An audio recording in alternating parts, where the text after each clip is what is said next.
20 مئی 1960 کو امریکی نائب صدر لنڈن بی جانسن کا قافلہ کراچی ایئرپورٹ پر لینڈ ہونے کے بعد ڈریگ روڈ موجودہ شارع فیصل سے ایوان صدر کی طرف جا رہا تھا کہ اچانک جانسن کی نظر ایک اونٹ گاڑی پر پڑی جو بھوسا لیے جا رہی تھی۔ جانسن اپنے قافلے کو روک کر تمام سفارتی آداب اور سیکورٹی بلا کر گاڑی سے اتر کر اونٹ گاڑی والے سے جا ملے جس کا نام بشیر احمد تھا۔ امریکی نائب صدر جانسن نے اپنے ترجمان کی مدد سے اونٹ گاڑی والے سے گفتگو کی، جس نے انہیں بتایا کہ میری اونٹ کی عمر 5 سال ہے اور میں پیار سے اسے غازی کہتا ہوں۔ جانسن بشیر کی سادگی دیکھ کر بہت متاثر ہوئے اور اسے کہا، آج سے ہم دونوں دوست ہیں، کیا تم اپنے اس دوست سے ملنے امریکہ آنا پسند کرو گے؟ بشیر نے جواب دیا، ضرور، مہربانی جناب، مہربانی۔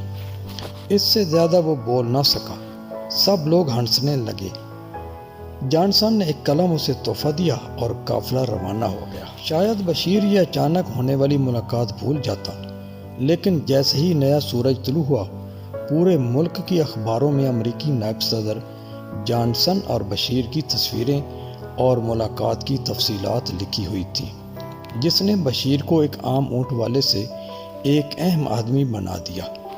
دوسری جانب امریکی نائب صدر جانسن کے اس عمل کی بھی واہ واہ ہونے لگی۔ نہ صرف پاکستان بلکہ امریکہ میں بھی ان کی اس عمل کی بہت تعریف کی گئی۔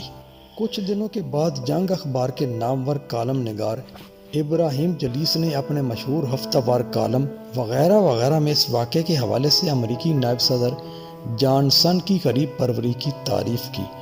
امریکی سفارت خانے کی جانب سے اس کالم کا ترجمہ کر کے جانسن کو بھجوایا گیا تو انہیں بشیر کو دی گئی دعوت یاد آ گئی۔ جلد ہی امریکی نائب صدر کی طرف سے بشیر کو امریکہ کے دورے کی دعوت دی گئی۔ دعوت ملنے کے بعد اخباری نمائندوں اور فوٹوگرافروں کا ہجوم بشیر کی جھونپڑی پر پہنچ گیا۔ بشیر اس جھونپڑی میں اس وقت سے رہتا تھا جب وہ آزادی کے بعد بریلی یعنی انڈیا سے ہجرت کر کے یہاں آیا تھا۔ دعوت نامہ ملنے کے بعد بشیر پریشان ہو گیا، کیونکہ جس علاقے میں وہ رہتا تھا وہاں واٹر سپلائی کا کوئی انتظام نہ تھا۔ وہاں کے مکین کئی میل دور جا کر وہاں سے پانی بھر کر لاتے۔ اسے فکر تھی کہ اس کی غیر موجودگی میں اس کے گھر والوں کے لیے پانی کا بندوبست کون کرے گا۔ اس مسئلے کا حل امریکی سفارت خانے نے یہ نکالا کہ بشیر کی غیر موجودگی میں اس کے گھر والوں کو 25 روپے یومیہ پانی خریدنے کے لیے دیے جاتے تھے۔ بشیر کی پریشانی ختم ہوئی تو اس نے بھی سفر کی تیاریاں شروع کر دی۔ جب امریکہ میں بشیر کی خبر عام ہوئی تو مشہور امریکی ماہنامہ رسالے ریڈرز ڈائجسٹ نے امریکہ میں بشیر احمد کی میزبانی کی پیشکش کی۔ پاسپورٹ اور ویزا کے مرحلے کے بعد 14 اکتوبر 1961 کو بشیر امریکہ کے لیے روانہ ہوا۔ ہوائی اڈے پر امریکی سفیر اور پاکستانی عملداروں نے اسے الوداع کیا۔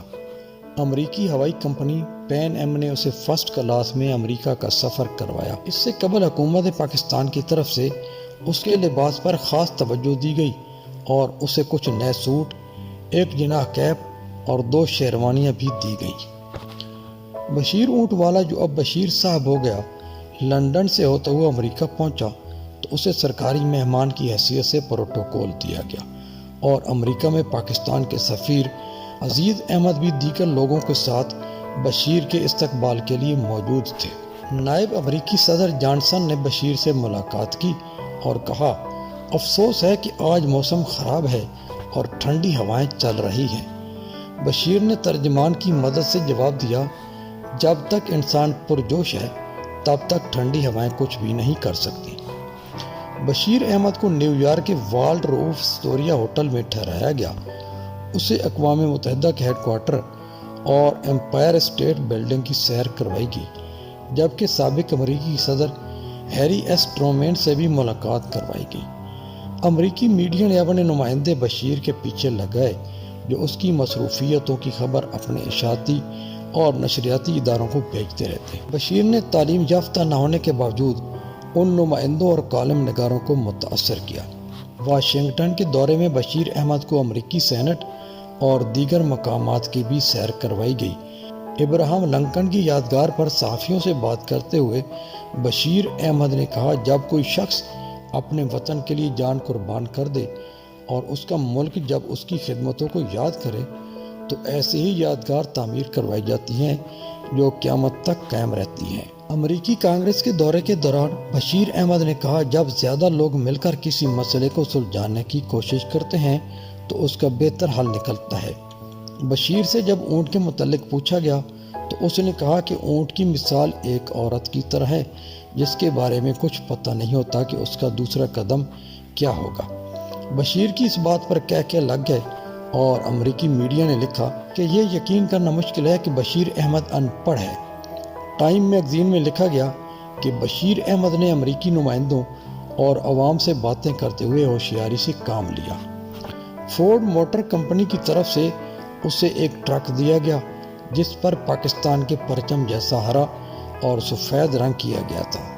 نائب صدر جانسن نے بشیر کو اس کے بیٹے کے لیے ایک اسپورٹ سائیکل اور اسے ایک گھڑی تحفے میں دی اور اسے عمرے پر جانے کی بھی پیشکش کی، جس پر بشیر نے رضامندی ظاہر کی اور اسے امریکہ سے واپسی پر عمرے کے لیے سعودی عرب بھیجا گیا، جہاں سے وہ پاکستان واپس آیا۔ کچھ ماہ بعد مارچ 1962 میں امریکی صدر جان ایف کینیڈی کی بیوی جیکولین کینیڈی اپنی بہن کے ساتھ پاکستان کے دورے پر آئی، جس نے کراچی کے ایوان صدر میں نائب صدر جانسن کے دوست بشیر احمد سے ملاقات کی خواہش ظاہر کی۔ وہاں بشیر احمد اپنی بیوی اور بچوں کے ساتھ آیا اور مسز کینیڈی سے ملاقات کی۔ ملاقات میں اس نے مسز کینیڈی کو اپنے اونٹ غازی پر سیر کرنے کی دعوت دی، جس پر مسز کینیڈی نے خوشی کا اظہار کیا اور غازی کو ایوان صدر لایا گیا، جہاں پر انہوں نے ایوان صدر کی سیر کی اور تصویریں بھی بنوائیں۔ 1963 میں امریکی صدر جان ایف کینیڈی کا قتل ہوا تو لندن بی جانسن ملک کے صدر بن اور اس عہدے پر وہ 1968 تک فائز رہے۔ 22 جنوری 1973 کو لندن بی جانسن انتقال کر گئے تو میڈیا کو پھر بشیر یاد آ گیا اور اس سے تاثرات لیے۔ اس موقع پر بشیر امریکی کونسل خانے گیا، جہاں منعقد تعزیتی پروگرام میں اپنے دوست کی وفات پر غم کا اظہار کیا۔ اس کے بعد بشیر اونٹ والا گمنامی اور غربت کے اندھیروں میں ایسا گم ہوا کہ 14 اگست 1992 کو اس کی وفات پر بھی کسی چینل اور اخبار نے اسے یاد نہ کیا۔ شاید یہی دنیا ہے۔